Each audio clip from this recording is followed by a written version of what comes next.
லூசுத்தனமா பேசி என் மனசை மாத்திட்டேன். பேசி எங்க அப்பாவும் கல்யாணத்துக்கு சேர்த்து வச்சுட்டீங்கன்னா சந்தோஷமா இருக்கும். அவ்வளவுதானே 50 வருஷமா வேட்கும்போது செருவாட சுத்திட்டு இருந்தாங்களே பேசி அன்பான திருக்கிறேன். இந்த 2 ஊரையும் சமாதானப்படுத்தி அமெரிக்கான நோபல் பரிசு இதே கடி வாங்குறான். ஓகேயா? பேசி எங்க அப்பா கூப்பிட்டு நீங்க 2 பேரும் நீ ஒன்றும் கவலைப்படாது.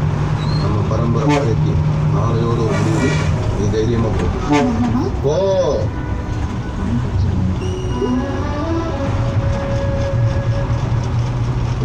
சமையல் சொல்லுவோம்.